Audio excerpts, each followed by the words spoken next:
এখন থেকে আপনার প্রিয় সিরিয়ালগুলো ফ্রিতে দেখুন এক্সক্লুসিভলি শুধুমাত্র সান নেক্সটে। এখনই অ্যাপ ডাউনলোড করুন। আপনি ছেড়ে দিন ওকে, ছেড়ে দিন।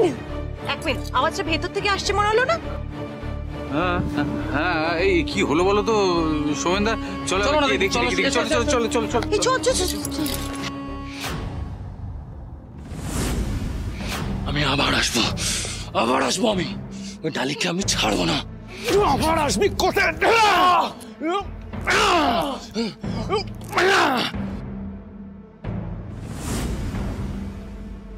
রক্তিমবাবু প্লিজ আমার কথা শুনুন, ছেড়ে দিন ওকে, পুলিশকে ডাকুন প্লিজ, ছেড়ে দিন ওকে, মরে যাবে।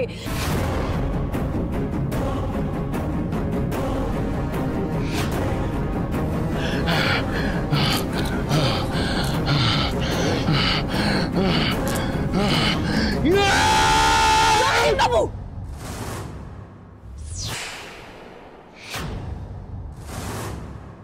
ভাইদা, না এটা করিস না ভাইদা, প্লিজ প্লিজ ছেড়ে দে ভাইদা, এটা করিস না ভাইদা, ছেড়ে দে তো, শেষ করে দেবো। শান্ত হ ভাইদা।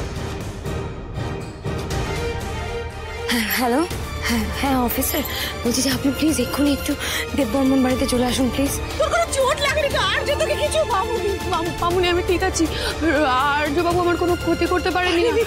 রক্তিমবাবু আমাকে বাঁচিয়ে নিয়েছে, ওনার হাতে লেগেছে, তুমি দেখো না অনেকটা কেটে গেছে, ওনাকে আটকাও প্লিজ, তুই নিজেকে সামলা।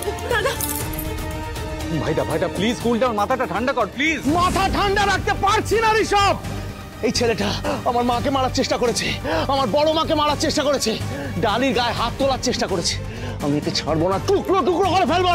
না ভাইদা, প্লিজ বৌদির দিকে তাকা। বৌদি আগে থেকেই ভয় পেয়ে আছে, তোকে দেখে আরো ভয় পেয়ে যাচ্ছে। প্লিজ অ্যাটলিস্ট বৌদির জন্য একটু শান্ত হ, for God sake. Oh God, Arya এখানে কি করছে? ও কি টাকা নিতে এসেছিল নাকি? ও ফটোশুটের কথা, মর্ট ছবিগুলোর কথা কাউকে বলে দেবে না তো? তোর আইন কানুন পুলিশ কাউকে ভয়টাই নেই নাকি? না নেই। আমি এসেছিলাম আমি ডালিকে শেষ করবো বলে, সেটা তো আমি করেই ছাড়বো না ডালি। তার জন্য তোকে আমি আস্ত রাখবো না। ভাইদা প্লিজ। একটা কথা খুব ভালো করে জেনে রাখ, এই রক্তিম দেববর্মন থাকতে, এই দেববর্মন পরিবার থাকতে বৌদির গায়ে একটা আঁচও লাগতে দেবে না কেউ। আর দ্বিতীয়ত, তোকে যদি বৌদির ত্রিসীমানায় দেখেছি, তুই নিজে বেঁচে থাকবি না তুই।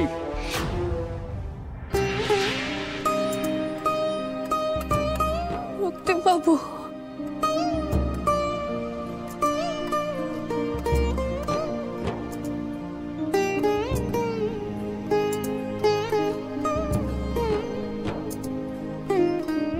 আপনি ঠিক আছেন তো? আমি আপনার হাতটা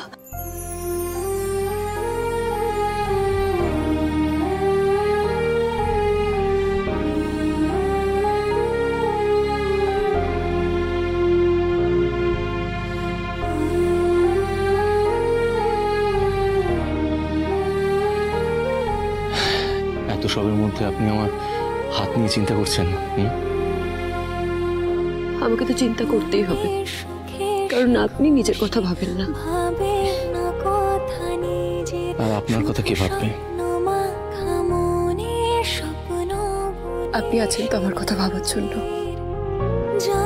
আমি জানি রক্তিমবাবু, আপনি আমার কিচ্ছু হতে দেবেন না, কিচ্ছু হতে দেবেন।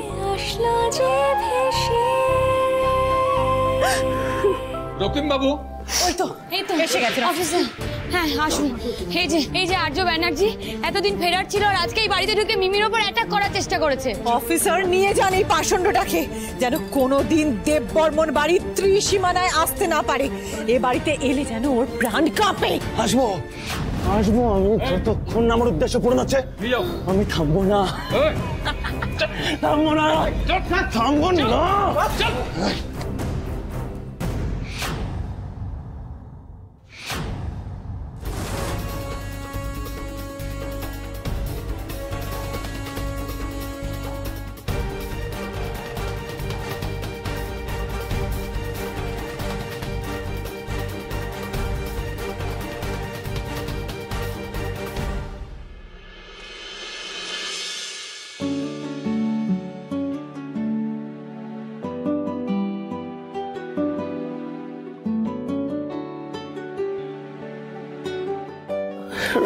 রক্তিমবাবু কি করছেন আপনি?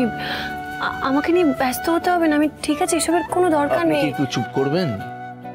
দরকার আছে কি নেই সেটা আমাকে বুঝতে দিন। দেখুন আমি সত্যিই ঠিক আছে। আমি আপনাকে চুপ করতে বলেছি। সরুন, হাত সরান, হাত সরান।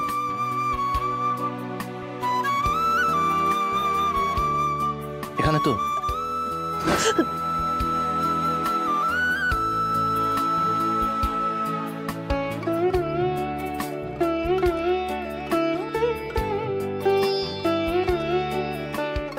দেখতেই পাচ্ছি আপনি কতটা ভালো আছেন। যে ঝড়টা আপনার উপর দিয়ে গেল সেটা আপনার চোখে মুখে ফুটে উঠেছে। এনিওয়ে, দেখি।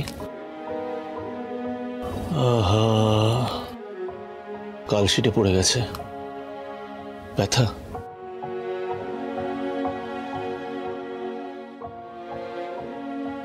এক মিনিট।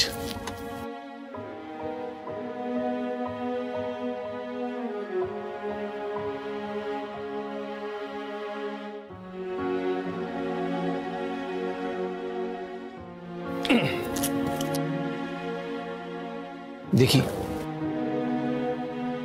মলমটা লাগালেই ঠিক হয়ে যাবে। ঠিক আছে। চুপ, একেবারে চুপ। দেখি,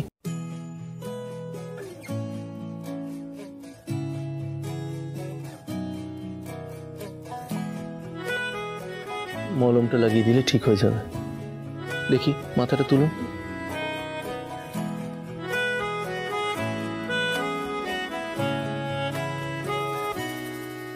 তাকে অল্প কাছে ডাকছি আর আগলে আগলে রাখছি, তবু অল্পে হারাচ্ছে আবার। পাটা দেখি। রক্তিমবাবু একেবারে চুপ করে বসুন, আমাকে ওষুধটা লাগাতে দিন। পায়ে হাত দিচ্ছেন কেন? আমাকে ওষুধটা লাগাতে দিন। ফের তাকে দেখি, ছুঁতে দেখি, দেখি। যাচ্ছে আবার। অভিমান পিছু না, তাকে পিছু ফেরা, তার কানে না যায় পিছু ডাক আমার। মুখ বুঝে তাকে ডাকছে আবার। রক্তিমবাবু এখন আমার জন্য এত কিছু করেন, এই সবটাই কি মনুষ্যত্বের খাতিরে, নাকি নাকি উনি আমায় ভালোবেসে ফেলেছেন?